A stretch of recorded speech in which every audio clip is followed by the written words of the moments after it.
If it's nerdy, we're into it. Gaming, movies, television, wrestling, comics, whatever.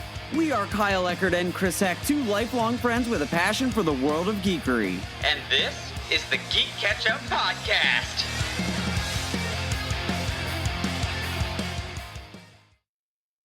Welcome back, GeeK KetchUp family. I am Chris Heck. And I'm Kyle Eckert. And you are listening to Wrestling Recap number 8, where we are breaking down the absolutely stacked AEW event from November 7th, Full Gear 2020. It's an exciting time for all Elite Wrestling as they recently celebrated the 1-year anniversary of Wednesday Night Dynamite, and this was the second annual Full Gear pay-per-view. With matches ranging from last-minute adds to year-long builds, the event had a lot to deliver on after September's all-out show was arguably the worst in their short history, and storylines like Hangman Page and Kenny Omega's Collision Course have been building for nearly a year. It's also a special moment for us as this episode marks our 1-year anniversary of producing wrestling recaps because we started with Full Gear 2019.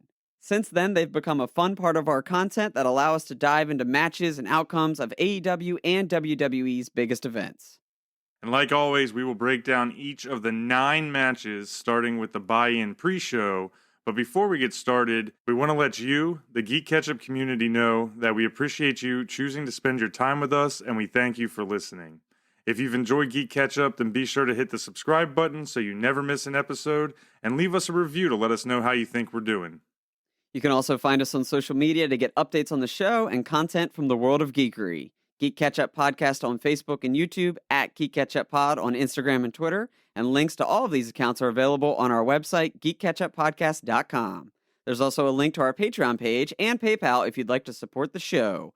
But absolutely, the best thing you can do is simply share GeeK KetchUp with your friends and family.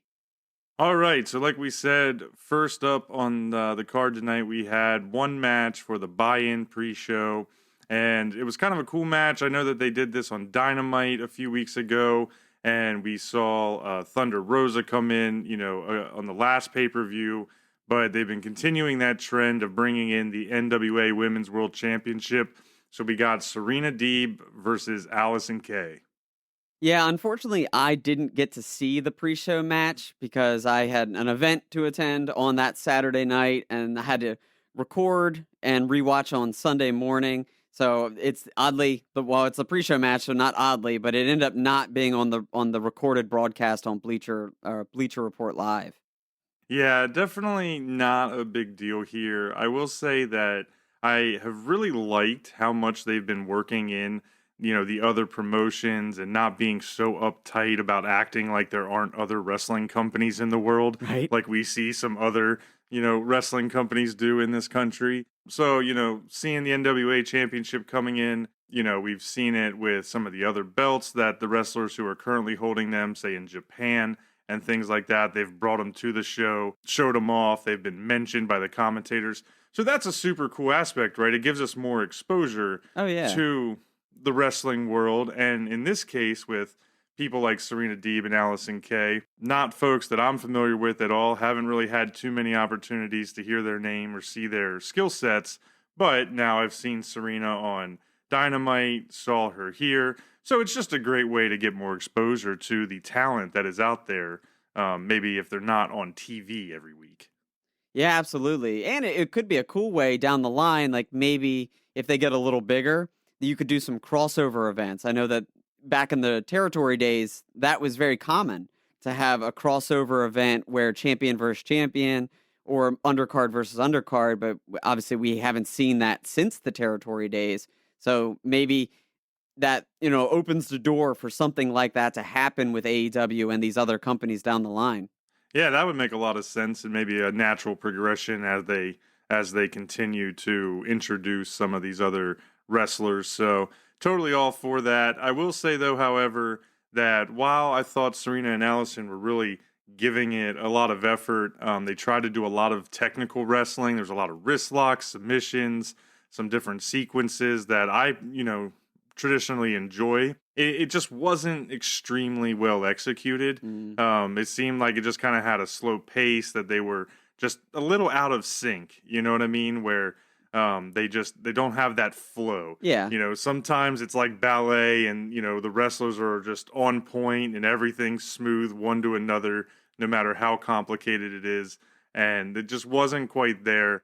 There's a couple cool moments. I know Serena hit a pretty interesting neck breaker. She had Allison Kay, taken across the middle rope, kind of like the way vintage Orton, the DDT that Orton does. Yeah. Kind of like that, but she gave her the neck breaker onto the apron. Ooh. And that looked kind of devastating. So there was a couple of moments, and I can see a lot of potential with Serena, but ultimately not a very memorable match here.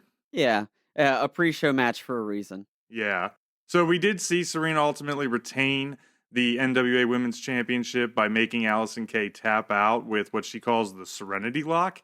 And that was actually an interesting move, too, where she had one of the arms kind of locked in with her foot, and then she had a Boston Crab on one leg, or so essentially a half Boston Crab, but she was attacking the leg and the arm at the same time. Kind of gave me that STF kind of feel, like one of those. Yeah. That was an interesting move, and she got her to tap out, so she did get the win on essentially her AEW pay-per-view debut. Nice. And retain the championship. Yeah. Nice. Yeah, very cool.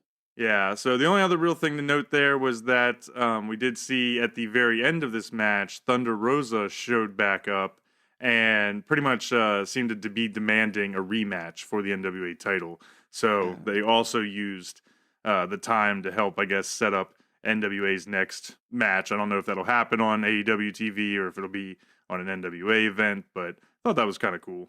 Yeah, that's pretty cool. I believe NWA does mostly YouTube exclusive content, or they have a subscription of some kind. Yeah. So maybe it could be, preparing for their next big event. Yeah, I think that would make a lot of sense.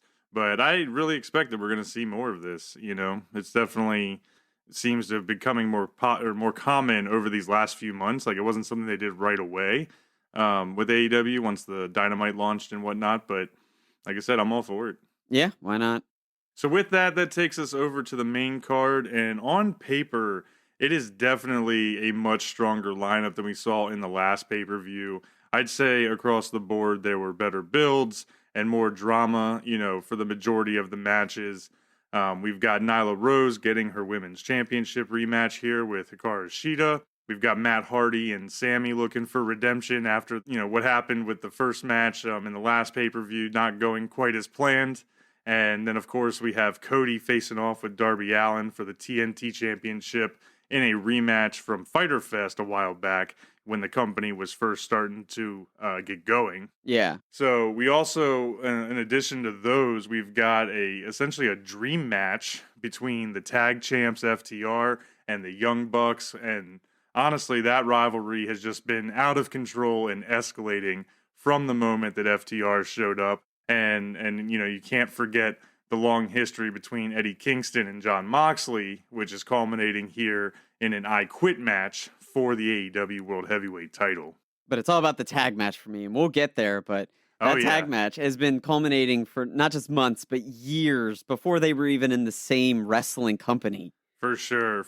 There's a lot going on there. And that's kind of a theme through most of the big matches tonight, which is super cool. There's a lot going on, a lot of anticipation for these. But I will say, in my mind, none of them stack up to the year-long build of what I would say has been the best storyline AEW has produced to date. Hangman Adam Page and Kenny Omega have delivered excitement, tension, comedy, conflict, and lots of great wrestling as their paths have intertwined. From winning the tag titles from SCU to Page's drinking problem, they've just executed a classic storyline that really highlights to me the best of sports entertainment. It really is. And they were so subtle. It's one of those things where obviously wrestling is a work or scripted, however you want to call it, say it. But, the subtle hints, eventually these two are going to turn on each other. Eventually there's going to be a breakdown and then get their match.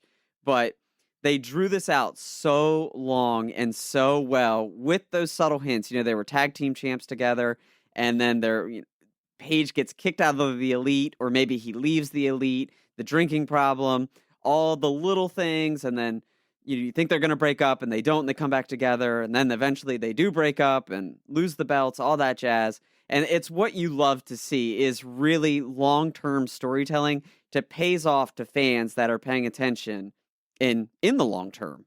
Totally agreed. And I think that, lately in recent years, we've gotten kind of these 3 or 4 month, like quarter year feuds between wrestlers. And so for me to see such a long build with such an investment and two guys that are, top of their game in the conversation for being some of the best in the world, I really think that they just did everything so well here.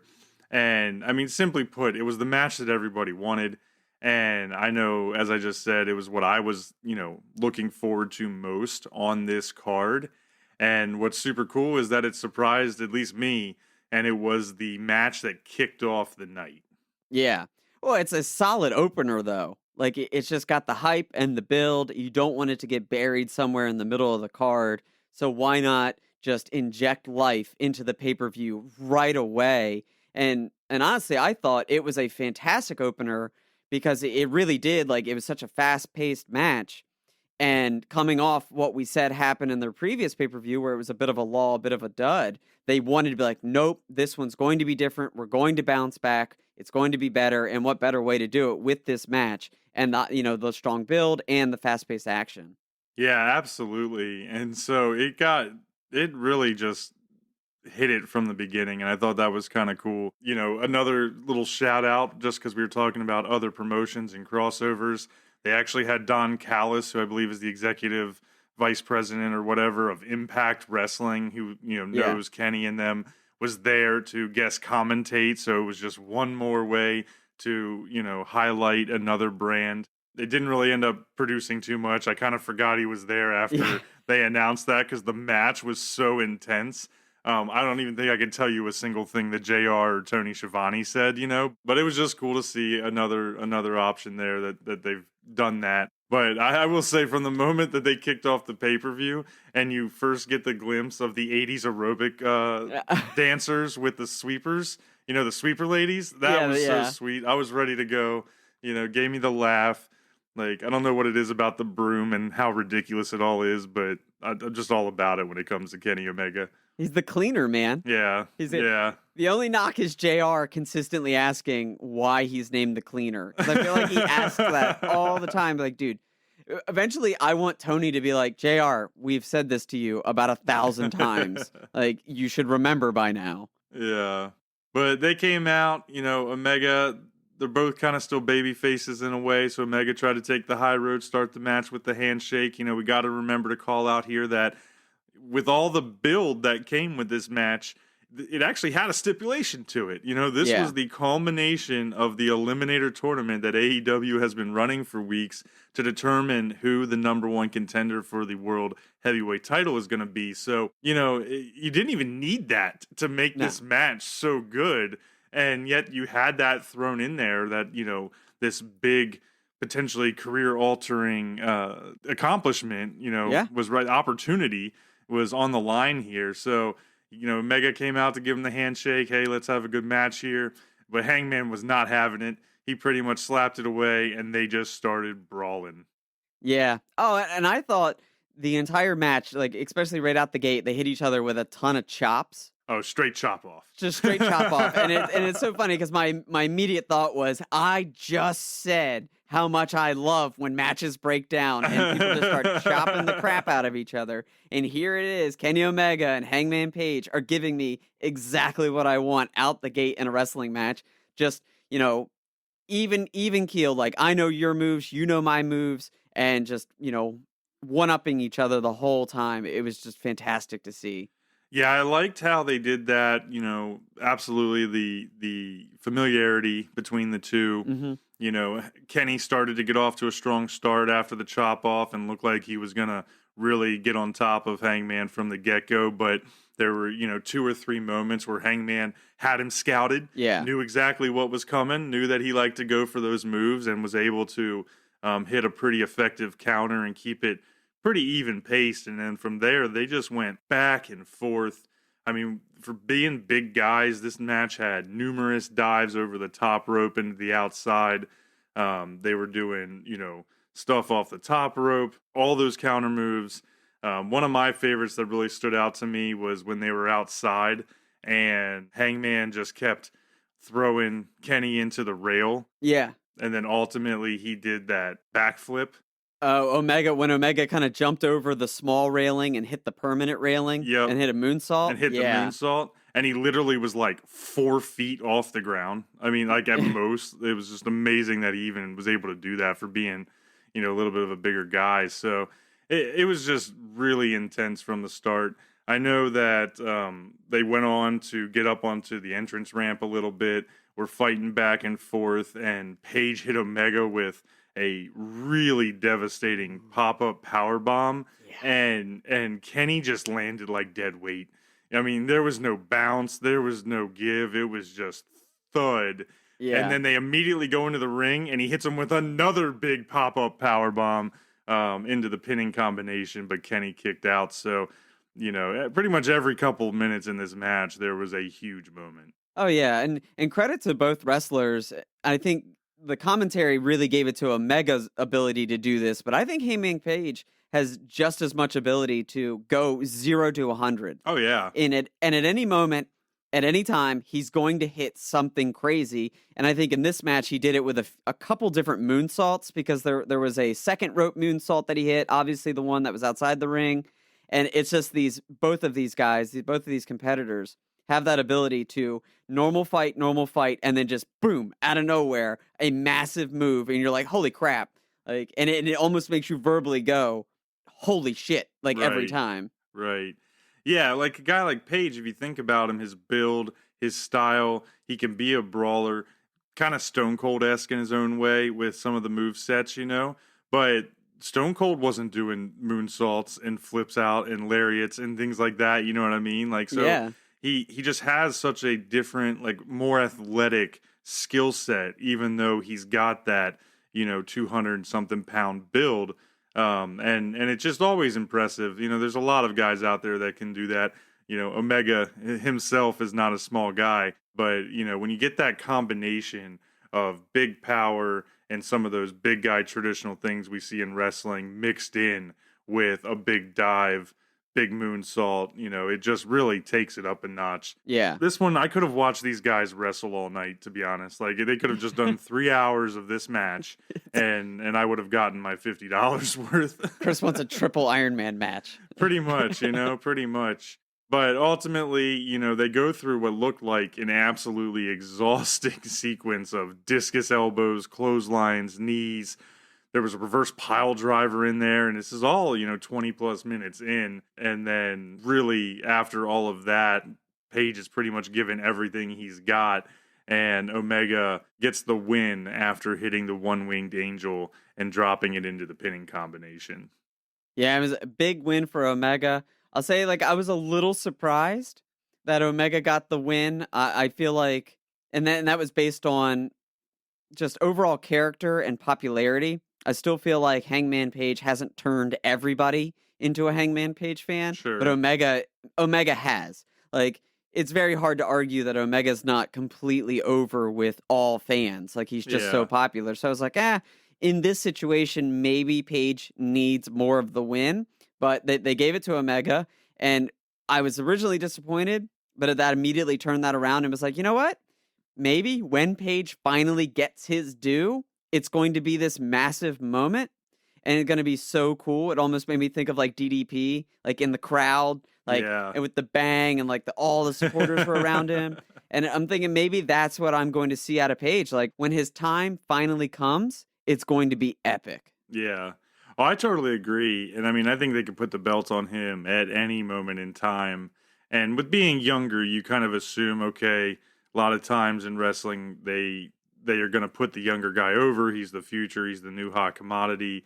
But it's been interesting that they've used Page to essentially kind of put over the older guys with, he got the nod with the match with Jericho in the first ever title belt match, way back when. Yeah. And things along those lines, right? But in the flip side, that does just continue to build you as a young guy so long as you are consistently performing at the level of these guys, like a like a Jericho, like an Omega, anybody that Page has been in the ring with, he has pretty much stood toe to toe and been able to do it. So I'm with you there. I definitely have no concerns though that he's going to get his due. Yeah. I will say I really expected Omega to win this simply because I started looking at the big picture, and Moxley has had the belt for so long that it's kind of getting into that territory, right, of who's going to be next, right, and just looking at with the tournament that they set up with the title shot on the line, Mox having the belt, and all of that. I was kind of looking at it like Omega kind of started Mox's career in AEW with that first big death match, really launched him. And then, Omega, being a top guy in the company, has not had a title run yet. So it really would just be super fitting, come full circle by setting up Omega and Moxley again. Yeah.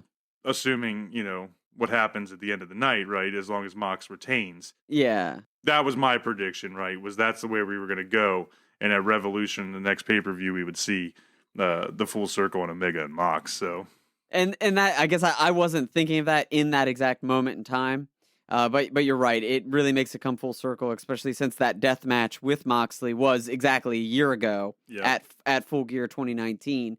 But Omega, he had the tag belts, but right, that's not a singles run. And he said he's not a tag team wrestler. Yeah, exactly. Like every wrestler on the planet, they probably really enjoy tag team wrestling, but there's only a handful that are going to be content with just being a tag team wrestling champion. Like everybody wants that singles belt. Why wouldn't you? Right. Yeah, it's one of the top belts in the world right now. So we'll definitely have to see what happens with Adam Page. We will have to see who Kenny Omega is going to be looking to face as we get into the rest of the pay-per-view here, and we'll talk about those matches later.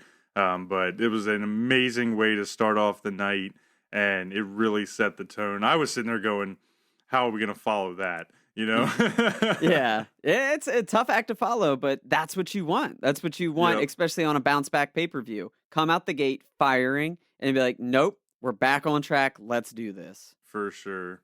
Well, before we move on here, I did want to get your quick thoughts, and I'm talking, give me one-liner on a prediction here.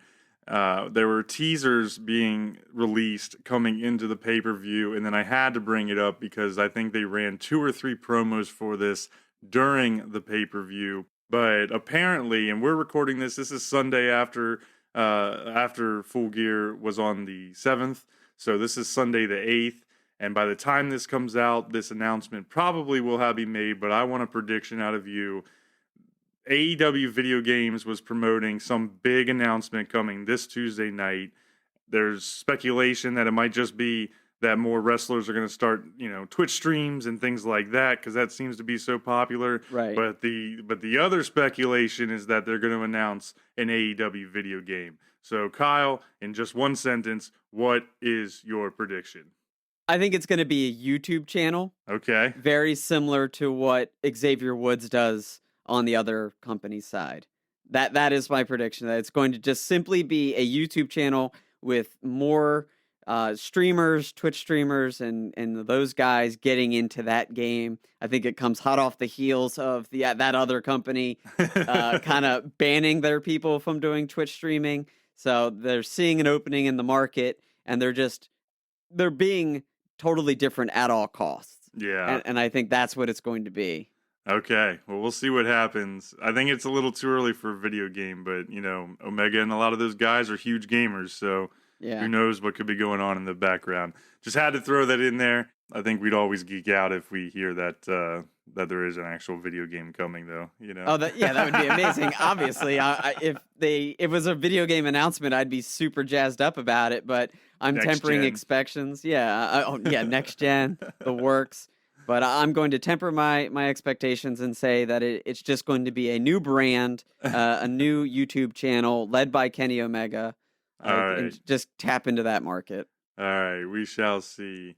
Keeping it going here, though. The next up, I will say this match felt a little odd on this card because everything else had so much, importance and build to it. But Orange Cassidy is absolute lightning in a bottle right now. He's one of the hottest guys in the wrestling world. And so we got a matchup of Orange Cassidy versus John Silver. I guess just because. I don't know if Cassidy even understood why he was there, but it was probably the least exciting match just looking on paper, even though Orange Cassidy is usually always pretty entertaining, and I'm generally okay with him showing up on any show.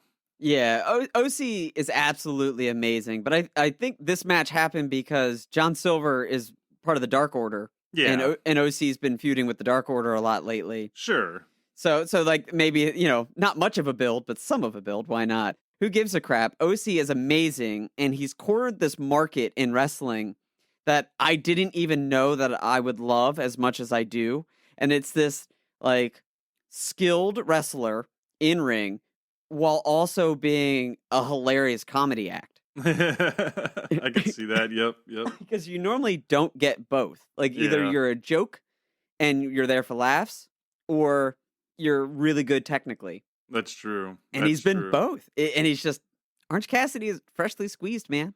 Yeah, no, he does a good job. He's definitely an entertainer, and he's always doing something a little bit different, right? So, yeah, I like the moment here where John Silver got really mad at Orange Cassidy for putting his hands in his pockets, and he literally ripped the pockets off of his pants, so he couldn't do it anymore. That was a new way to approach it. I thought Silver showed off some good power for his size, but to be honest, to me, he's a really uninteresting guy. He just comes off as a huge case of Napoleon complex because he's a smaller guy, but he's kind of jacked.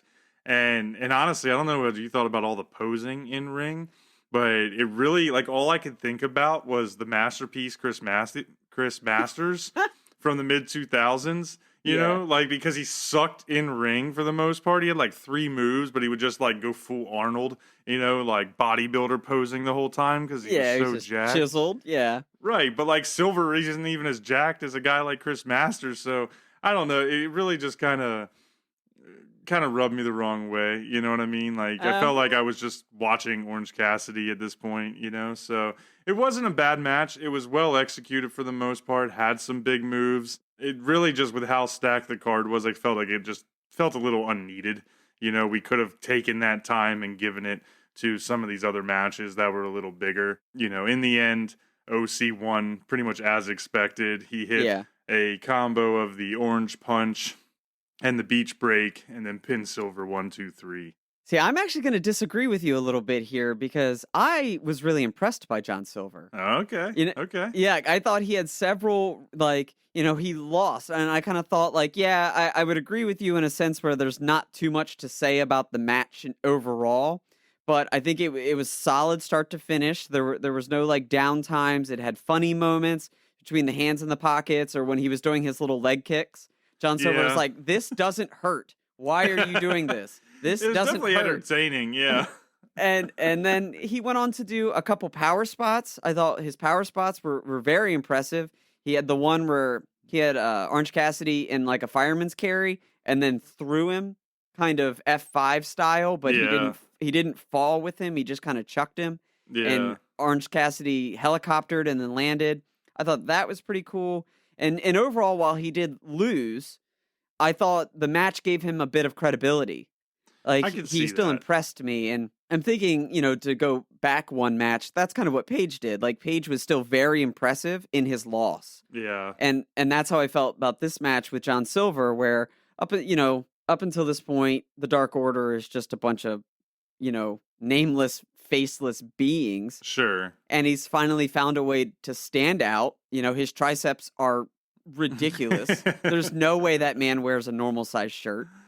And he kind of looks like a little bit of like a Lord of the Rings dwarf in a way, with the beard and the hair. But and obviously you're just like, Kyle, you're just pointing out all these things about his looks, but I thought he made a solid first showing. Sure. Like a solid first impression that he's clearly got a long way to go. He's going to develop a little bit, but I was impressed nonetheless. Yeah, maybe for me it's just because the Dark Order factor. There's a lot of people in that group, and none of them really have stood out, much, especially with Brody Lee, So it's just one of those things of it's just a Dark Order guy, you know what I mean? So it was just naturally uninteresting to me from the get-go, but that's fair. We'll have to see, does he go back into the shadows? Does he, pop out a little more?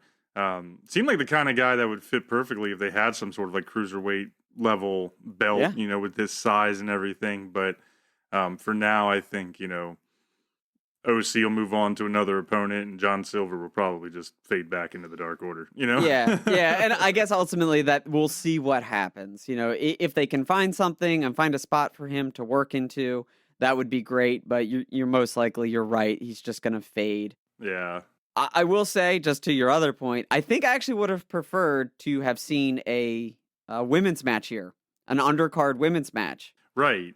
Exactly. Like it needs more support than OC does. Exactly. Yeah, yeah. Like this could have been a main event on Dynamite. Right. Or right. I mean, I guess not necessarily AEW Dark because not everybody watches AEW Dark, but this could have for sure. Yeah, Dynamite. Yeah, why Yeah. couldn't have this been a main event on Dynamite and give them that platform and then give the women the pay-per-view platform? Yeah, I would totally agree with that. You know, it's just an issue that they have, though, I think, right now with AEW. So that's another topic for another day with how they've handled the women's division and what their issues are there. But anyways, next up, we're keeping moving here before we go down too much of a tangent. We had one of the longer builds, you know, leading into this card with the TNT Championship on the line. It was Cody versus Darby Allin, you know, trying to become the, quote, face of TNT. And I don't know if you've seen a lot of the promos and vignettes that they've been doing leading up to this, but really dark stuff, really interesting, provocative stuff from Darby Allin, like he's always doing. Of course, you usually are getting pretty much A-plus level promos out of Cody, but they put a lot of effort into this rivalry building, even though, you know, Cody and Darby hadn't fought in a few weeks, but they really were building on the history, building on Darby kind of being this underdog, Cody being, you know, the top rich guy, preferred family in the company, all of that, you know, executive of the company. Executive, yeah. You know, so that was pretty cool. They really set a great tone, you know, from the moment that Darby rolled in because he came in on that busted car. Yeah. Smashes the windshield with the skateboard, pretty much showing that he is all business. We saw on the flip side, then Cody shows up. He's got the full Nightmare family. He's got the gun club, you know, the full entourage. So it kind of stacked up like Darby Allin versus an army. Yeah, absolutely. And then once they get in the ring, the size difference between the two. Oh, yeah. It's wild because, well, Cody, you're not going to sit here and say Cody's not a big dude because he's obviously 6'2", 6'3", probably in like the 230 range. So he's bringing some weight. Yeah. But he made like I guess where I kept getting confused, I was like, is Darby Allin making Cody look massive or is Cody making Darby look tiny? But a little of both, maybe. A little of both. But like they perfectly set that up, that underdog, like massive entourage, massive dude going against a lone wolf. Yep. Like doing his own thing, the Enigma.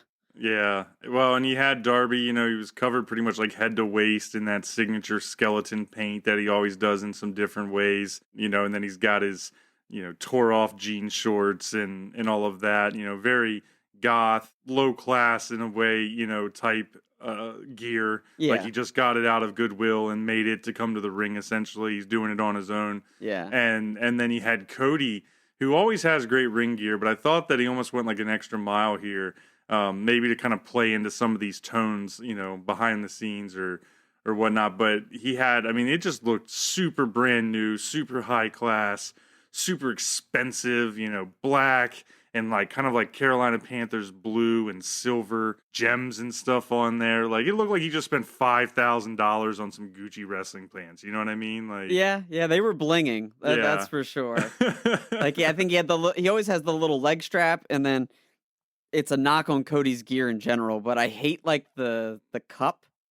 Like how his, you know, how his ring pants always seem to accentuate like his groin and like he's wearing an athletic cup. Yeah. But all of that was bedazzled. Like the cup and the leg strap were like bedazzled to the max. So it definitely should. That's subtle. I didn't think about it until you said it, but you're right.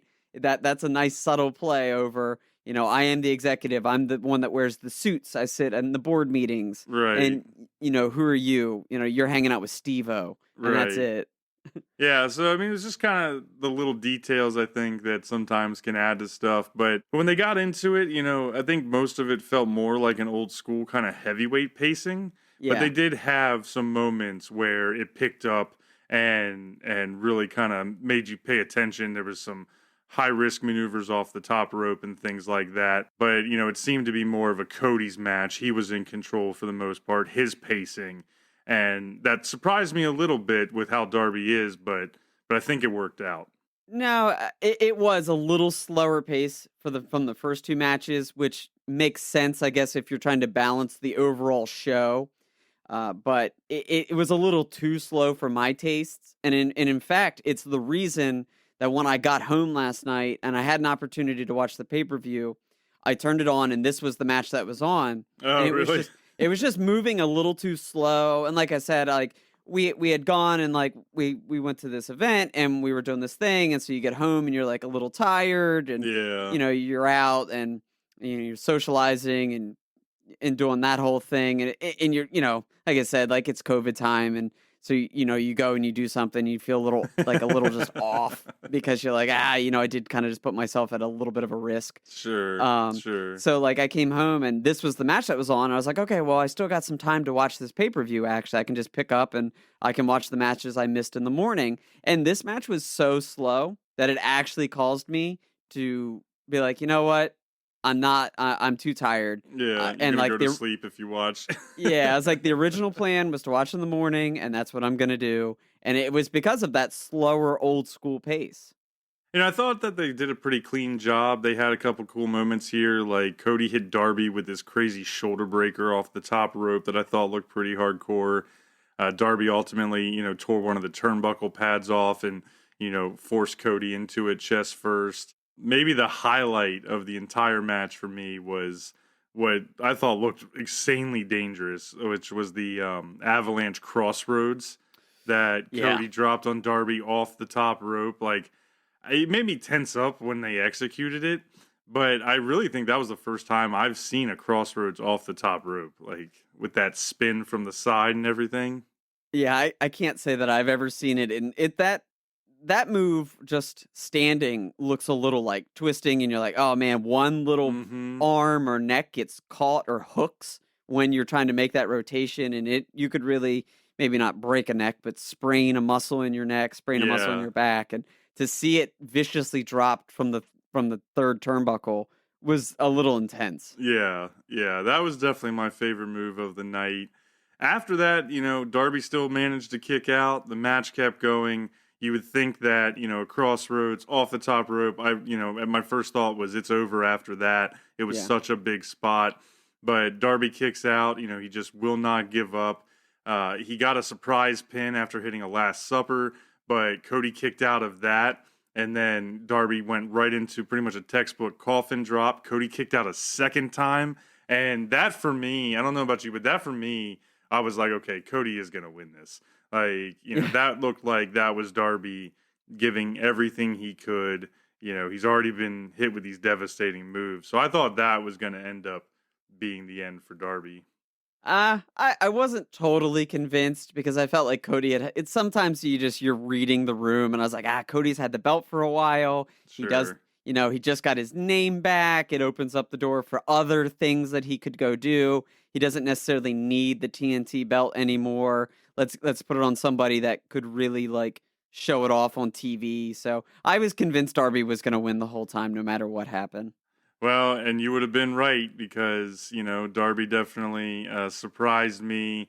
He managed, they went through one of those sequences where it's just, 4 or 5 back and forth pins. They were making Mike Chioda work. Honorable mention to the great Mike Chioda for sticking on top of that. But, kind of like how Cody had beat Darby in their last match with kind of a surprise roll up, just enough to get the pin. Yeah. Darby ended up getting the roll up on Cody and got the 1-2-3 and is the new TNT champion. Yeah, the face of TNT, and they are really driving that home, as I saw on just about every Twitter handle this morning. That they are driving it home. He is the face of TNT. Yeah, I mean, he's gotten a lot of good response from the fans. I think that there's a lot to like of Darby Allin. We'll have to see how long he holds it, right? Right. How long he can overcome some of these really big guys, really big names that, AEW has in the mid card. And, it kind of proves that just because, as soon as this match was over, Cody, did the great thing, presented the belt to him. The fans were chanting, "You deserve it, you deserve it." It was a great moment for a wrestler, and really, with his background and all he's been through, getting to that point, was obviously a huge moment, probably for him professionally and personally. I think we're going to get some good matches out of him as champion. But to wrap up this whole situation, Taz then came out, interrupts the celebration, and six Brian Cage and Ricky Starks on him, pretty much saying that they want the TNT championship. So, they destroyed him after the match. And, it's kind of hard to see, can Darby Allin stand up to Brian Cage? I think he could with Ricky Starks, but if this ultimately goes through Brian Cage, I think that might be the end of the road for him. So we'll have to see. The whole Brian Cage thing is interesting in itself with Taz, but did you have any thoughts there before we move on? No, I'm right there with you. He's the type of guy and the type of character that is going to win 1 out of 10, maybe 3 out of 10, but at the end of the day, the bigger competitor is going to typically win that fight. And so how many times are they going to play the "he did just enough to survive" trope on us? And I think it can only go so long and so far. The interesting thing, if they do go down the path of Taz and his crew, is that Ricky and Brian, when they both were holding the belt, neither one of them wanted to let go of it. Right. Looked like it created some tension right away, that's for sure. So, that could play into the story, which would be cool. But if it's just a straight up one-on-one, looking at the behemoth that is Brian Cage, how do you justify that in a sport that also does a lot of basis in realism? True. Yeah, we'll have to see. I know that there was a lot of fans, that there was a lot of rumors that Sting was going to show up here and be in Darby Allin's corner. Apparently, WWE has dropped all the Sting merchandise and stuff because the contract, I guess, with them is up. And so most people were expecting, given how Darby was hanging out in the rafters and some of the things that were very, Sting-like in the NWO days, there was some thoughts there. That did not happen, which I was a little bummed out about. I thought that would have been cool. I think Sting as a manager or something like that could actually really work right now, given where he is and the darker side of Darby Allin. But maybe, as we were talking, it just came to mind, is maybe they're going to slow play that. Maybe Darby does go up against Taz and Brian Cage and barely gets through or is against all the odds, and then Sting shows up to help him out or something along those lines. We'll have to see, but some interesting stuff there. Yeah, we'll have to see how that works out. I can't say that I'd be too thrilled about him coming in and just playing full manager. I think AEW has enough managers right now. They do have a lot of managers. Yeah, which is awesome, because that's something that I feel like we've kind of been missing in wrestling for a long time, is the solid mouthpiece, but almost like everybody's got a manager, and everybody's got something on their side, whether it's Tully Blanchard or Arn Anderson, Jake the Snake Roberts, Vicky Guerrero, it's true. Managers everywhere. So I think I'd rather just see him come in and guest spot and not be a permanent fixture. I can be okay with that. It's funny, and you bring her up, so it kind of transitions us into the next match here, because a manager was involved, and her name is Vicky Guerrero. But it's funny, I had it here to see what you thought about the return of Vicky G as we were getting into this match. But really, I had the same thoughts. I really am digging that AEW has brought managers back in a more traditional and important role to wrestling. I think that they've always been so important and a fun part of wrestling. But at the same time, it's just boom, everybody has got a manager. And it's kind of the same thing they did with the stables. When they started AEW, it was kind of refreshing that they were really bringing back stables, and there was all these groups. But then 6 weeks into Dynamite, it was every single person was part of a stable, Yeah. And it kind of stopped, I felt, in some ways, or maybe culminated when they tried to create Death Triangle, just to put the Lucha Brothers with Pac together because they were like, oh, we don't have a stable, what are we going to do here? But so maybe they need to figure out a better balance on some of that kind of stuff. Yeah. But they are bringing them back. Vicky Guerrero's back. She's with Nyla Rose, and Nyla Rose was back to get a rematch against Hikaru Shida for the AEW Women's title. That's a lot to say. Kyle, what are your thoughts?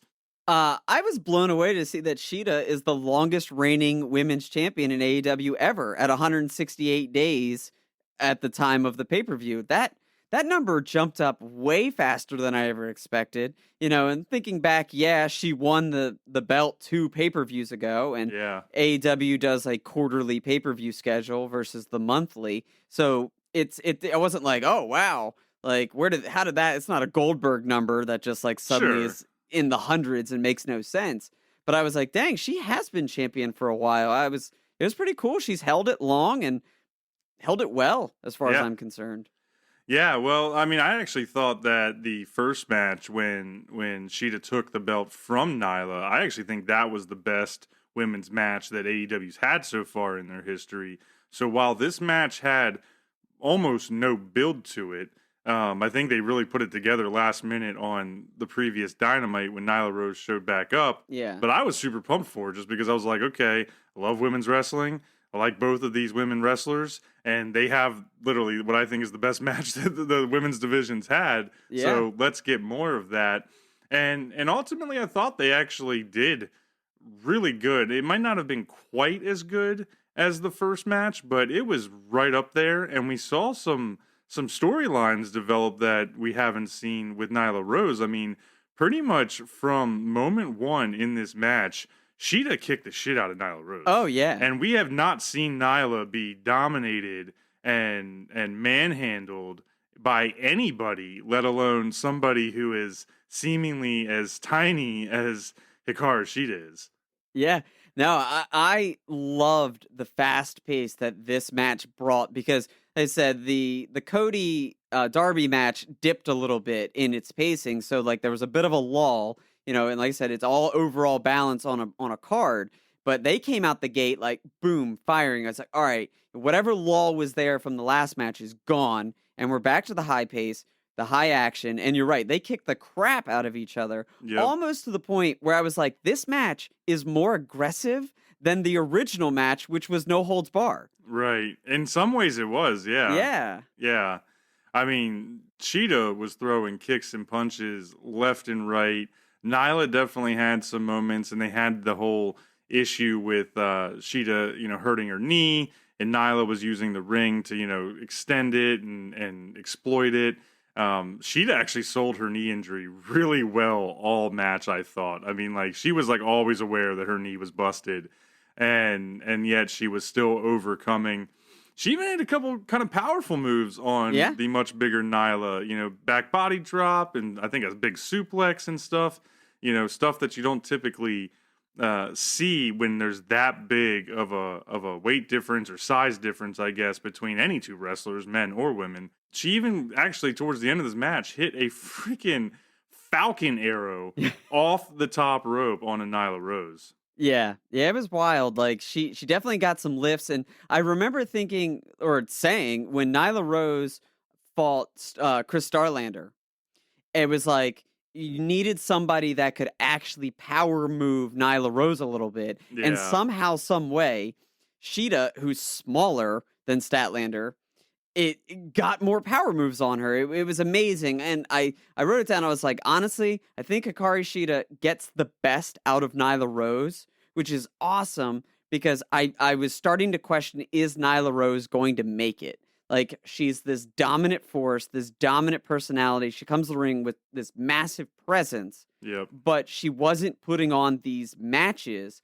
And then here comes Shida and gives her 2 just knockout matches, which really reinvigorates my belief that, okay, she is going to stick around in this industry for a while.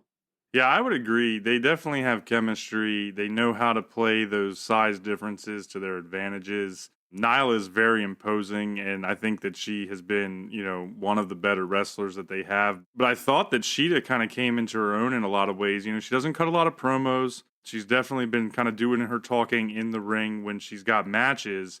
But I will say, like, I kind of stood up and paid attention when she dropped that Falcon Arrow on Nyla and then went to pin her and then pulled Nyla's move and pulled her up and had that evil ass look on her face. Like it almost just struck me as like, okay, here's maybe it's not a face to a heel situation, but like here's a defining moment in a wrestler's career. You know what I mean? Like, if she takes that intensity and can build on it somehow, like that wasn't something we've seen out of her in her matches. Like, it was almost like the biggest pop of personality that we've seen in her wrestling from that standpoint, or storytelling in a way. So I really, really liked it. We'll have to also see how it changes Nyla Rose, because, you know, now we know that she can be dominated. You know, she kind of came down a peg essentially, and in the fact that she can be beaten like that. So yeah, we will have to see. But Shida ultimately did retain the belt after hitting Nyla with 3 repeated knee strikes right to the face. After everything that happened, she just kind of came up and was like, doosh, you know, just kneed her right in the face. Like 3 multiple times. Muay Thai knees, just pow, like almost like a knockout blow. Exactly. And then just collapsed on her and got the pin. Girl Hebner got the 1, 2, 3, 4. So I thought that was pretty cool. You had some storytelling going on because Vicky Guerrero was losing her shit on Nyla Rose for embarrassing her. Even slapped her.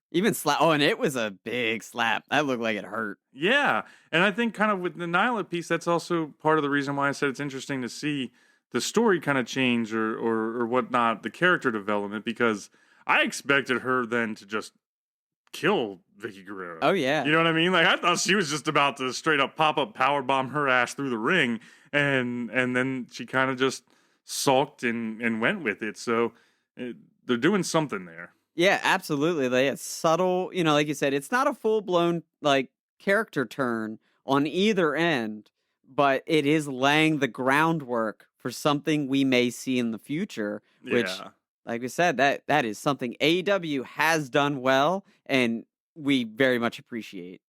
All right, we've got a couple matches left here. I know the next one is definitely one of the top ones a lot of people were excited about. I know Kyle was super excited about this one. Yeah. And I can't lie.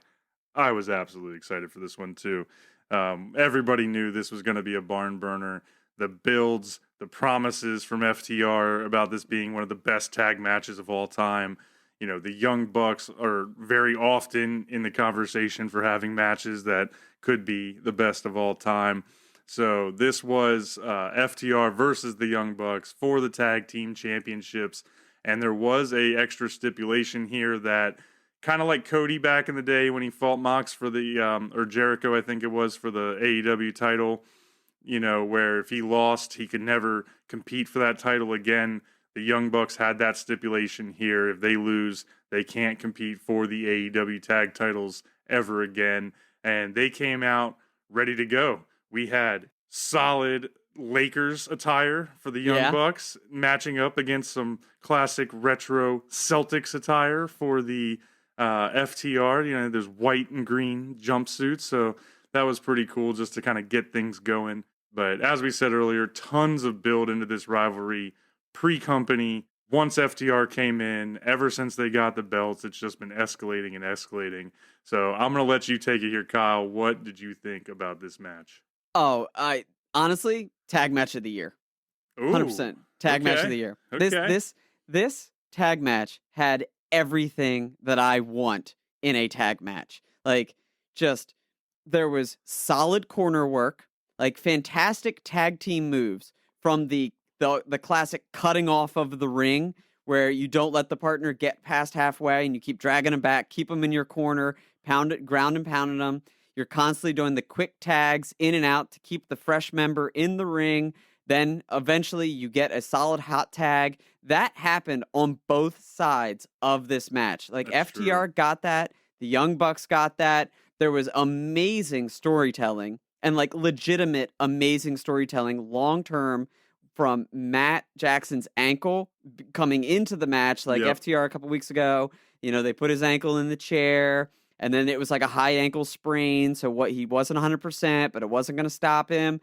they immediately went to the ankle as being a focal point of the story, Yep. and then they kept it. That didn't go away. That ankle played a part through the entire match, and the match ended up being like 35 minutes. Yeah, it was long. Like, that was incredible. And another long-term, like, in-match story is when Dax Hardwood cut his hand. Right. And then later in the match, he goes to throw a punch, and he hurts himself by throwing a punch with his hurt hand. Yeah. So like, all of these factors, two amazing tag teams, like, and the difference in styles, you've got the Young Bucks a little more high flyer, a little more high action. Obviously, FTR is your ground and pound.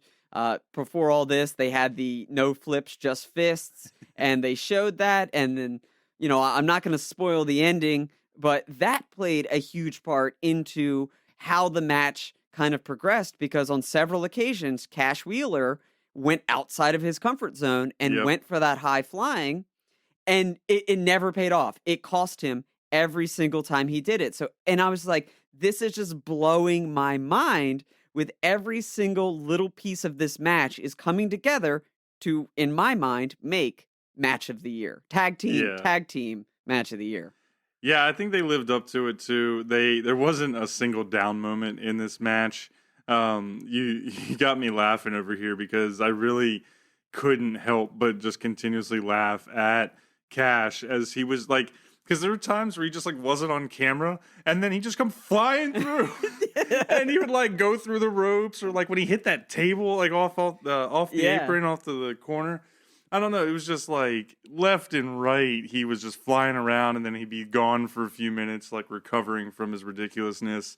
But yeah, I mean, they had everything you want here. I especially noted how well they handled, cutting the ring in half, keeping Matt in the ring, continuing to, pound him, the quick tags. They are really, really good at it. And it's a style we just don't see as much in the modern age, so I think that's one reason why it just stands off, is because it's tried and true, and when done at a high level, it's extremely entertaining. We just don't see it a lot out of the tag teams of the modern, wrestling era. But I did think that one of the coolest things that they did here was that not only did they showcase their own skills and their own moves, but there were at least 4 or 5 moments where they paid tribute to other great tag teams by doing their moves. There was the DIY moment with the taunts, the Swanton Bomb, Hardy Boys moves. I don't even know if I caught them all. It's just they were talking about them on commentary. It was just one moment after another, so it was just too much cool shit going on to fully remember everything. Yeah, I'm pretty sure at some point there was a double drop kick. Yeah, double drop kick, double sharpshooters. Yeah, and that's what I mean. Like, it was every single nook and cranny of a tag match was involved, between the classic tag moments, the great tandem offense, and, storytelling done well. It really was. There's nothing.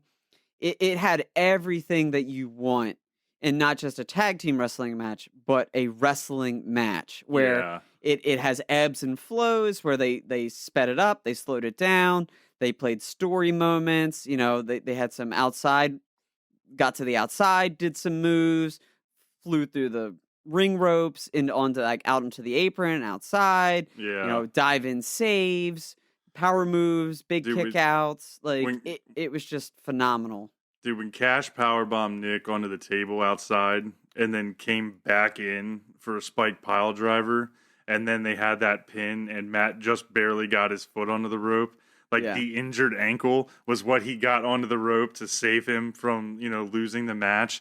It was just moment after moment. There were so many close pins.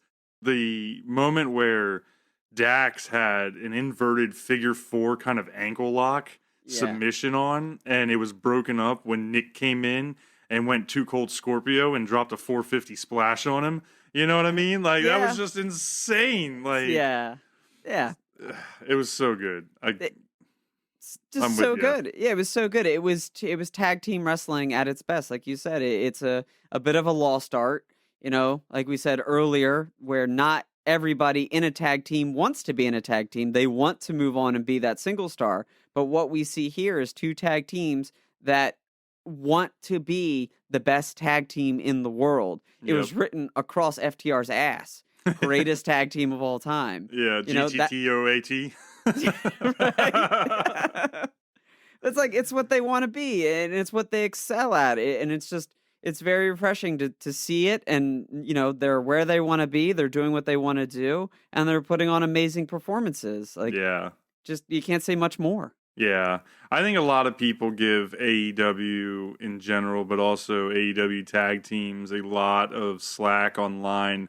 We see it regularly about how much it is, with just the flips and the high flying and the spots and they try to tear them down. Personally, I don't find that to be such a bad thing because it's just sheer athleticism. It's entertaining, but I think this match really showed that they are more than capable of doing, advanced storytelling all along the way. I mean, this match literally had storytelling from moment one to the very end.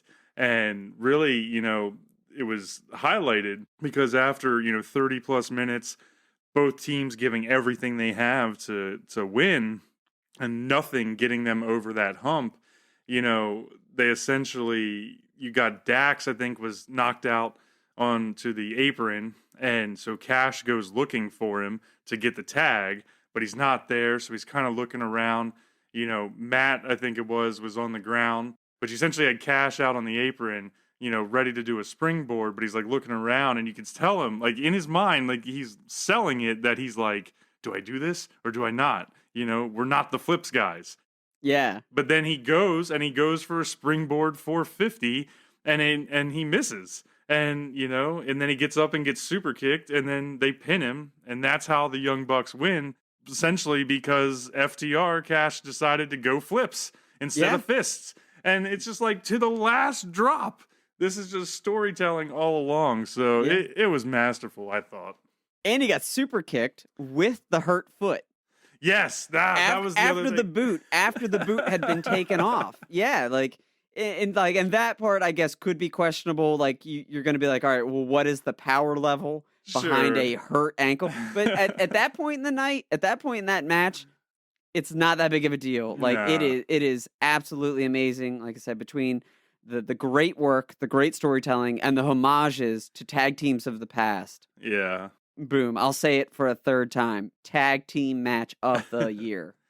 Yeah, I expect we'll see a rematch of some kind between the two of them. I just have no idea how they'll ever overcome it, like how they'll ever top it. So yeah, and maybe they don't need to. Honestly, maybe they don't need to top it, but as Fight Forever, cool with it. If we will give us a 3-hour pay-per-view where the first half is Omega Page and the other half is Young Bucks FTR. For sure. All right, well, next up, we went from kind of your greatest traditional type wrestling match to one of the oddest things I've ever seen, and essentially something that turned into a really dark and brutal fight. I would just call it a straight up brawl, but this was the essentially return match between Matt Hardy and Sammy Guevara. They called this the Elite Deletion match. It was filmed on location in Cameron, North Carolina, where Matt Hardy lives, and it opened up, Kyle, with Sammy driving up to the Hardy compound in a pretty sweet custom Spanish God golf cart. That was pretty awesome. And I love just the use of the golf cart. Like, it's never going to go away. It's forever cemented into the Matt Hardy, Sammy Guevara, feud is golf carts galore on both sides. It's true. I don't even know what all to say about this match, but we saw the return of Neo 1. We got hologram Matt Hardy. We got monster truck Matt Hardy. After Sammy Guevara ran over a toy monster truck. Right, yeah. Yeah, that was actually pretty amazing. He just crushes this little children's toy in the driveway. And then out of the dark, you just see a literal monster truck with Matt Hardy at the helm come in, and he like smushes the golf cart, Yeah. And that is pretty much how this fight started. It was just a straight up brawl in the dark of the woods. I will say I thought that one of the coolest moments was really early on there. Sammy avoids getting squished by the monster truck, fights Matt Hardy back a little bit, and then jumps up on the tire and does a moonsault off the monster truck tire onto the, pretty much the dirt ground. That was really solid. And eventually, they made their way over, after battling through the woods and in the pine, they made their way to a ring, which is always the funniest part of these, that there's just a ring, like, ready to go. And it got brutal. We saw a couple cameos as well. Yep. Yeah, we saw, really, we had Santana and Ortiz show up.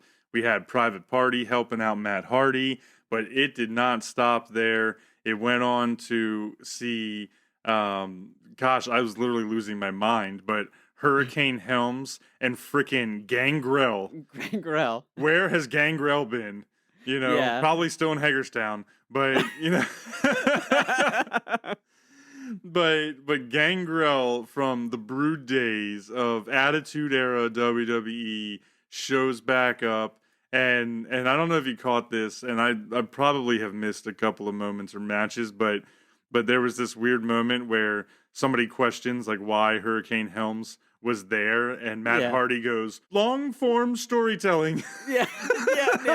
It says he had that bracelet on, and he ripped the bracelet. He's like, oh, thank you, Matt. Where have you been? And he's like, long term storytelling. And then he was like, I had to get to AEW to finish this. Yeah. It was so good. Like, just more of those subtle details getting worked in. But, man, they ended up in the random ring that he just happened to have, like, in his side yard. They pretty much go out. They're fighting along a lake. It had one of those tones of, like the Undertaker AJ Styles match at WrestleMania, where it was very dark and gritty. But ultimately, they turn the whole thing into a war zone where they pull out. They were like automatic machine gun Roman candles that I've never seen before, but they're just flat out shooting each other. There was one moment where they had this scene where like Hardy was literally like laid down prone in what looked like a trench, like he was like in a war zone, just hurling, fireworks, reds and greens just off into the night. So it was wild. And then they ended up in what he called what was the building of deletion? The dome of deletion. Yeah, dome of deletion, yeah. Oh, before we get there, they went, like, when they were fighting alongside not just a lake, it's the Lake of Reincarnation. Oh, yeah. Which several people got thrown into, and I would love to see any one of them come back as something different. But, like, when they were firing the fireworks at each other, and, like, Proud and Powerful and Private Party were just, like, taking shelter in the ring. And I don't know if it was Santana or Ortiz, but they were, like, laying on top of the other one, like, protecting them. The whole thing was just utter nonsense. Yeah. And that was all, like you said, before they even got into the Dome of Deletion. That's right. Yeah. You can't even explain what we're even seeing with some of these matches. Like, they are fun, and it was entertaining. Like, it keeps you watching. So I don't mind so much of it. It's like the circus aspect of wrestling just coming through to the max, with these these pre-recorded matches. But they've done a pretty good job with all of them. None of them have made me want to turn away, with the exception of this one kind of at the end, because, they make it into the Dome of Deletion. Hardy finally gets Sammy pretty much by himself. And it's just a warehouse with all of, Matt Hardy's like most iconic items. There's the chair of wheels and the piano and the lawnmower. There's just all these things that have been kind of iconicized in his different videos and things from the last few years. And then there's another wrestling ring with some tables, a 20-foot ladder, and they pretty much go at it from the get-go. Sammy's choking Matt out. He climbs up on the 20-foot ladder and hits a swanton through the table, which looked pretty gnarly. But I don't know about you, but it was the end of this match that I thought went a little onto the edge of what is acceptable in a wrestling match. Well, I'd say there was a lot that went over the edge. Like, I felt like when he was choking him with the wrestling ring, like, that was a little over the edge. I was like, oh, God. Well, that was one thing and looked weird, but it was really so after that happened, and then he drops the swanton onto the table, Matt Hardy recovers and then spears Sammy off the ring through the other table, and when they go to him on the ground, because it's just a concrete floor, there's a pool of blood under his head. Did you not pick up on that? I did not pick Oh up yeah, on there any was of a this. pool of blood right underneath his head, and he's laying there. And so after seeing it all, I came to the belief that because this was a pre-recorded match, that was, movie magic essentially, and it was corn syrup, or whatever that they use. It was fake blood. But like the first look when you see, in real time, the boom off the mat, and then, what looked like him hitting his head on the back of this concrete, and knowing what happened in the first match where Matt Hardy took a head blow off of concrete that was pretty ugly. Okay. Like, it kind of just looked like, dude, like, he just cracked the back of his skull open. You know what I mean? Like, yeah. I'm talking, a 6-inch puddle of blood is what they had underneath his head. I don't so know it kind how of just kind of elevated everything, and you're like, holy shit, is this real? Is it not? Yeah. I don't know what I was. I have no idea how I missed all of this, but I somehow missed all of this. Yeah, well, it was just before, this was right before the end. So, Matt keeps attacking him. He's hitting him with the chair, which is also, I think, why it made it so graphic, was it's like he looks like Sammy just had this massive head injury, and now Matt Hardy's just repeatedly hitting him with the chair even more. I think ultimately you could tell, though, that it was more, movie magic is how I'll put it, simply because when Sammy got up, you didn't really see like a giant gash in his head, and like with the amount of blood that was there, like, you see like the little cuts that wrestlers get, and it just never stops bleeding. Like, he didn't have blood, just covering his head, covering his back, so that kind of gave it away a little bit. But like that first moment, they got me. It was like, oh my God. And then, they finished up the match with the chair shots, and then they went pretty much with the same exact finish if you think about what Orton did to Edge, months ago, where he laid him out in the ring and then, pretty much finished him off with the chair over the top of the back of the head. Yeah, and then pinned him. So like the ending. That's how they wrapped the match. I do remember, but I don't know how that escaped me, like, because it's I feel like I'm gonna have to go back and rewatch it again.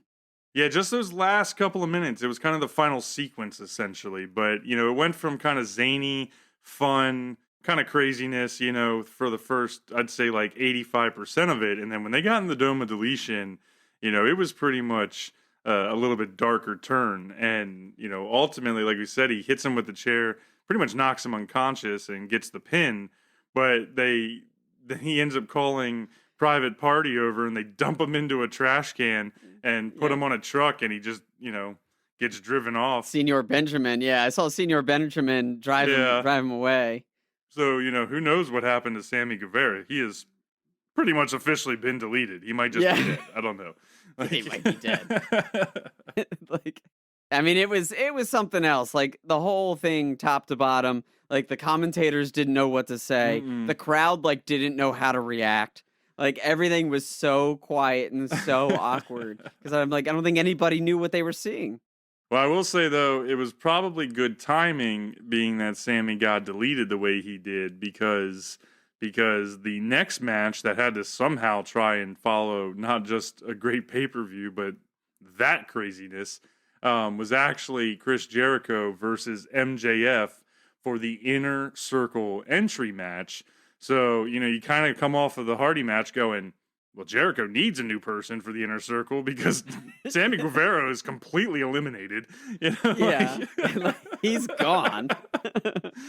So, it brings us over here to something that they've been building for just a couple of weeks now, but I actually thought that they did a decent job. I don't know if you caught the dancing dinner of debonaires or whatever they did with the steak dinner and the show tunes and everything like that, but they did some fun, interesting stuff leading up to this match. I don't know if it ultimately lived up to all of that, but going into it, I thought that MJF versus Chris Jericho on paper was exciting.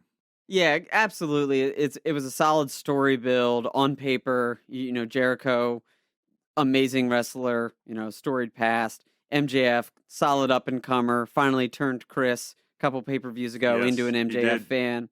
Unfortunately, I felt like this match was in a weird spot, very similar to the Shida Rose match earlier, where the previous match was just slow, and Yep. maybe not that the Elite Deletion match was slow, but it was bizarre enough that like you didn't know what you needed Yeah. or what you had just watched. So you needed a match that could pick things back up. Right.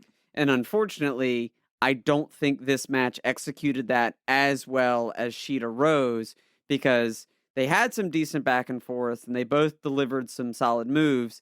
Neither one is going to give you a fast paced match at this point in their career. Yeah, I totally agree here. I actually thought that it was kind of a letdown, pretty much from the moment that MJF came out awkwardly in his Y2J like intro. It just didn't fit right. Yeah. The screen went out. It seemed like Tony and Excalibur and them didn't even know what was going on because the screen was just black for a few minutes. Like, I thought maybe we lost signal. And then kind of, some half-assed Christmas lights show up and it's MJF's robe. I saw what they were trying to do with the old school, because that's how Jericho always would come in for years there, with the darkness and the lights on the jacket. But that didn't work. I thought they had a few botches early on, unfortunately. Like, there was one sequence where MJF was clearly supposed to follow it straight into clotheslining Jericho to the outside of the ring. And he kind of paused in the middle of the ring, and Jericho was just standing there. And then he came in. Like, you could just tell that it was a mistake, and not typically what we see out of both these guys. They're usually pretty clean wrestlers that can, have a decent match with anybody from what we've seen. Like, don't even have to go into Jericho's, abilities. He's been plenty proven, but it was odd. It was slow. It was awkward. Like, it just didn't feel like what we were expecting going into it. No, and I'm right there with you, and I think that's what frustrated me a little bit is, okay, so they had a few Judas effects and they both hit code breakers at one point, which was, nice that you got a little, we're going back and forth, and you saw what they were trying to do, and it just wasn't working. Yeah. And very similar to the entrance, like, you get it, okay, I see what you've done here, but the execution of it all just isn't up to par with what we expect out of Jericho, and at this point, what we expect out of MJF. Right. I kind of chalked it up to like a lack of synergy, or like it almost felt like this was literally the first time the two of them have gotten into a ring together. Yeah. Like, maybe they were talking about what they were going to do over Zoom, and, they're both professionals and all of that, but it kind of just made me feel like maybe this is literally the first time these two dudes have ever actually gotten in and started hitting the ropes together. You know what I mean? So yeah, it just wasn't quite there. It had a good couple moments. Jericho at damn near 50 still has an amazing lion salt. He hit that Frankensteiner off the top rope on MJF. Yeah. Like, highly athletic for a dude that's damn near 50. I don't care who you are. So there was some moments there. The Heat Seeker pile driver out of the ropes, I thought, was a pretty cool looking move. So it was entertaining enough to keep us, pulling through it. But I just kept kind of going, man, it was late in the night, kind of winding down. After how much energy had been expended earlier in the pay-per-view, it felt like it was falling flat. Yeah. We ultimately saw Wardlow show up to give MJF the Dynamite Diamond ring so he could use it, and that didn't work out right. There was a funny moment there, right, when Jericho gets the bat from Hager, so they're both kind of using weapons, trying to get the upper hand, and then the ref saw him, and MJF played possum, and like... Yeah, he gave him the double bird, and then acted like he got hit. Yeah, that was pretty good. It was a solid finish. Well, I'll let you go ahead and I'll finish it out there. Yeah, so I mean, ultimately, all that kind of turned into him pretty much surprising Jericho with a roll-up and getting the pin, kind of getting one over on the crafty vet, but it gives him entry into the Inner Circle. What were your thoughts on the end of the match? And then I wanted to see what you thought about this meant for the Inner Circle before we headed over to the final match of the night. I enjoyed it. I like that he outsmarted Jericho with his own move and the bat fake move, and give him the old, lie, cheat, steal to get the victory. My only issue with that is Ricochet literally did that like 3 weeks ago on Raw. And like, while I get it, different company, different show. Yeah. It was one of those things where like, come on. Like, because that highlight of Ricochet doing that was everywhere on social media. Like, I kept seeing it he did it to Cedric Alexander. Yeah. And so I was like, oh, I like where your head's at. And the night was peppered in with a lot of homages to older wrestlers and different things here and there. And you can pay homage to Eddie Guerrero, and I'm gonna love it.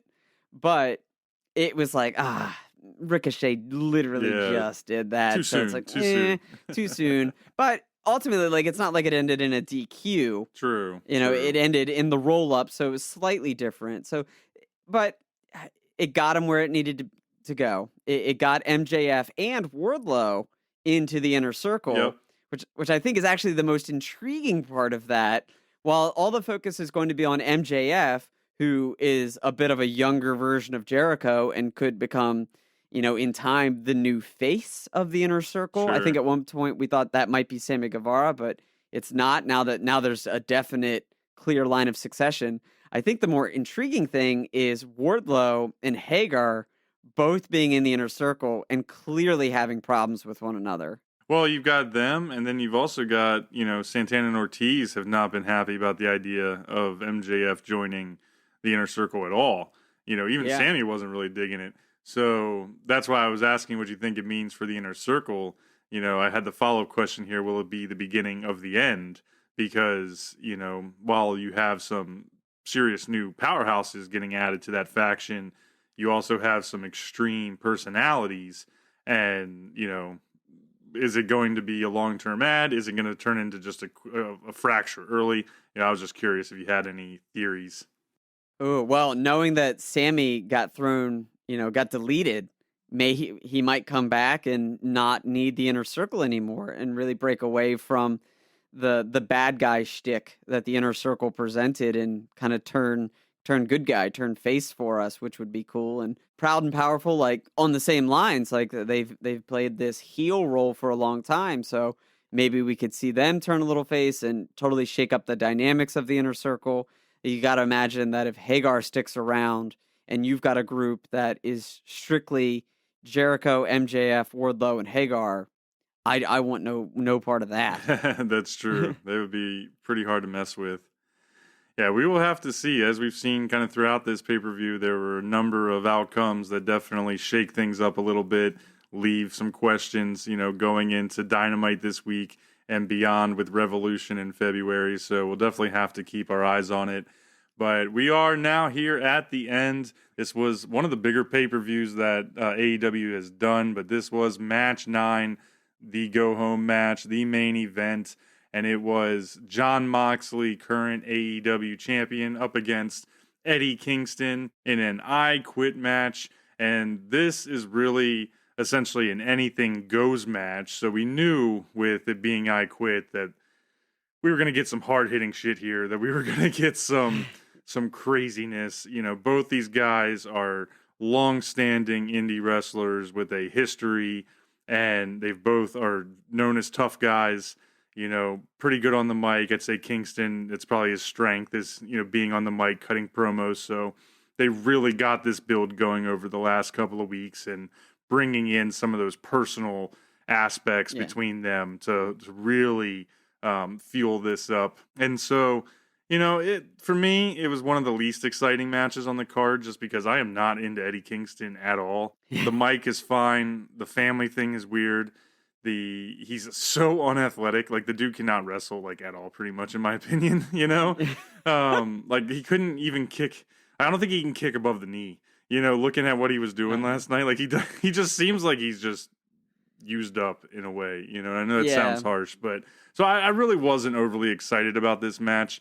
I don't know what your thoughts are there, but it played out exactly as I thought it would. Yeah, like two death match specialists in a way, with the barbed wire and the thumbtacks and the craziness. I can't say for Eddie Kingston's like wrestling ability. He definitely doesn't have the look for me. No. I think his ring gear is god awful, and the green did not help. Yeah. I'm not judging anyone on having a belly, but like ring gear should accentuate what you have and not show off what you don't have. Yeah. And so I don't think Eddie's ring gear is doing him any favors. True. I don't need everyone to be chiseled. I don't need everyone to be a Spanish god. But you know what I mean? And then the other side of this, maybe it's just in my older age, I do not enjoy these matches anymore. And the blood and the tacks and the barbed wire bats, maybe at one point in my life it was very entertaining, but now seeing somebody get totally cut open is just not for me. Yeah. And it's kind of turned into I want to see Mox do something different. Right. Because he's the AEW champion. Yeah. And this is not the type of match I want to see night in, night out of my AEW championship. Yeah, I think that's where I agree with you there. It's okay to do these matches on occasion for me. Not as big on them as they used to be. They're also not as common, but it feels like we've been getting them more often. So I'm with you there. Once a year, twice a year, you want to give me something that's kind of pushes the buttons and makes you cringe, then okay.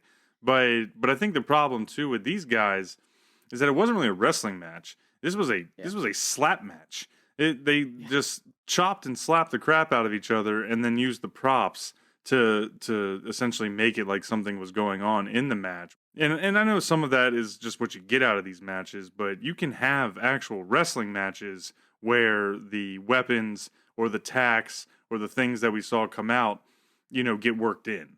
And I think that's my preferred way to see a death match, right? It's not just about the pain. It's these guys are still putting on all the textbook needs of a great wrestling match, and oh, by the way, they've worked in these other things. You know what I mean? Right. Yeah. Oh, 100%. I feel like even the thumbtacks, when Mox got thrown onto the pile of thumbtacks, it wasn't even a well executed hip toss or suplex or whatever it was.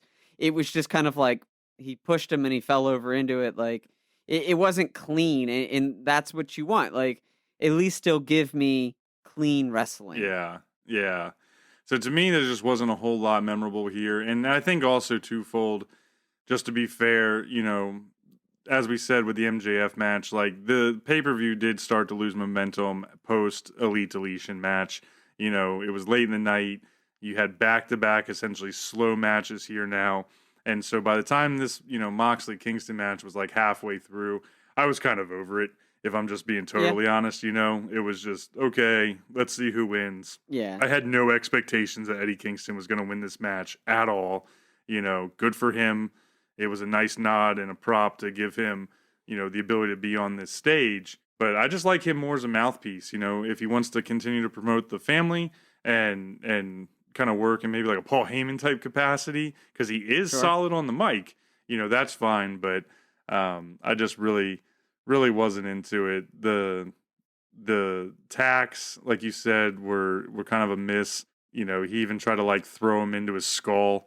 I thought that was kind of odd, but I don't understand why he sat there just stomping on his balls for repeated times. I don't know. It just none of it did it for me in this one. Yeah. The barbed wire around your fist and delivering the punches, the alcohol, going to the first aid station and grabbing the alcohol and dumping it on him. Sure.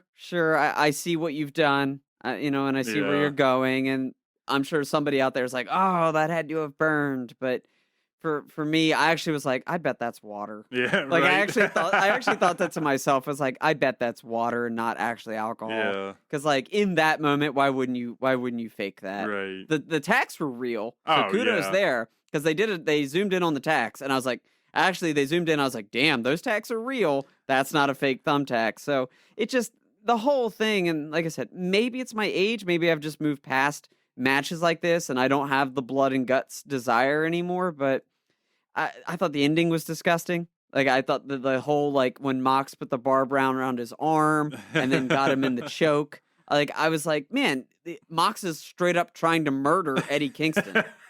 Because, what else am I supposed to think? You've taken barbed wire and you've put it around somebody's throat. Yeah. What else am I supposed to think here? You're trying to slit his throat.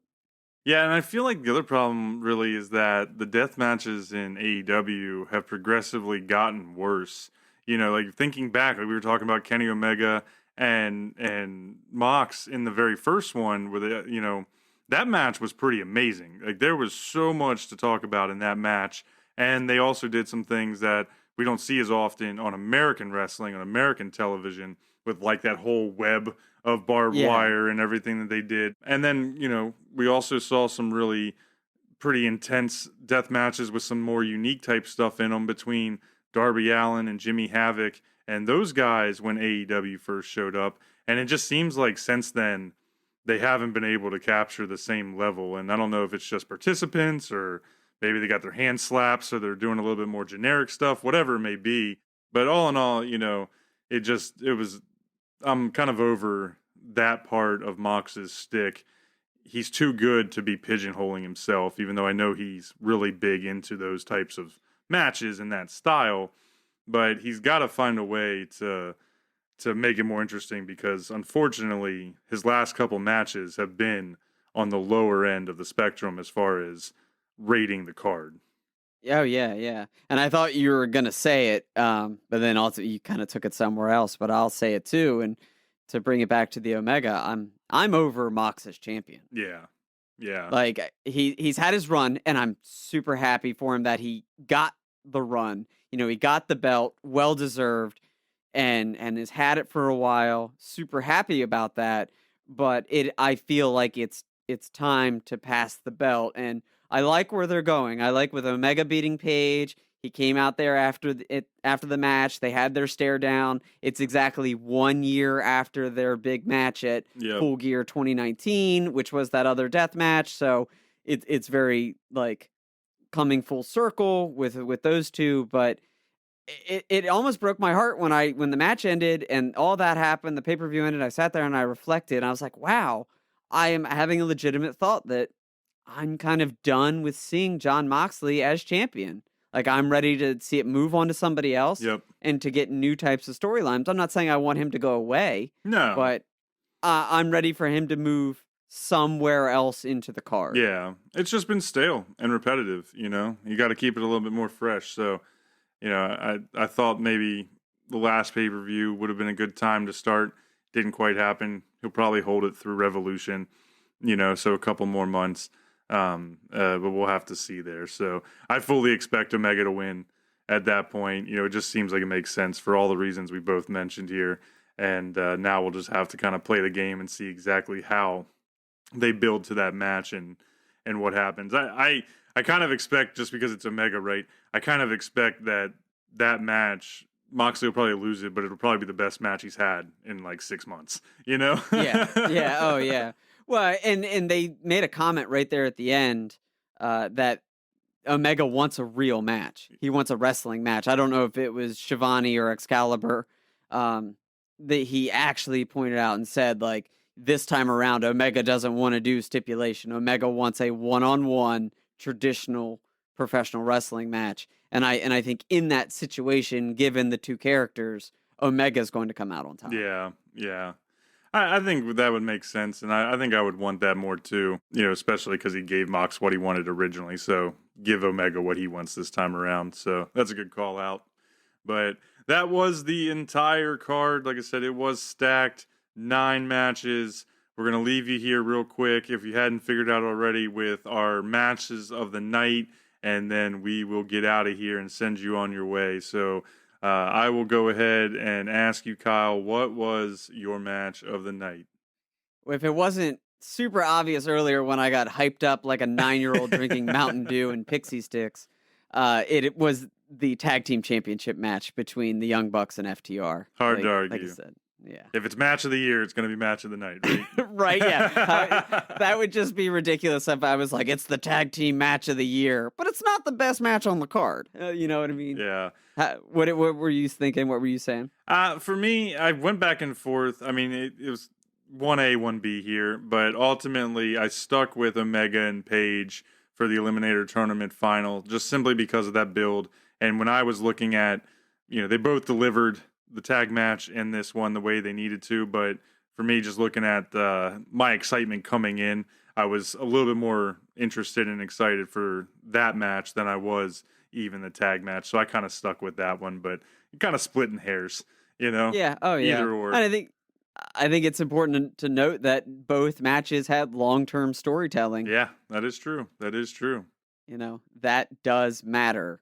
While the pay-per-view as a whole had some pacing issues, overall we are excited to see AEW get back on track with a solid showing. Hopefully they can take this momentum into the next few months as they build towards Revolution in February. Thanks for listening. If you enjoyed this chapter, be sure to hit the subscribe button to get new chapters of GeeK KetchUp every 2 weeks on Apple Podcasts, Spotify, CastBox, or wherever you listen to your podcast. Be sure to follow the show on social media. You can find us on Facebook and YouTube at GeeK KetchUp Podcast, or on Twitter and Instagram at GeeK KetchUp Pod. Links to all these accounts are in the show notes below and on our website, GeeKKetchUpPodcast.com. Stay saucy, you nerds.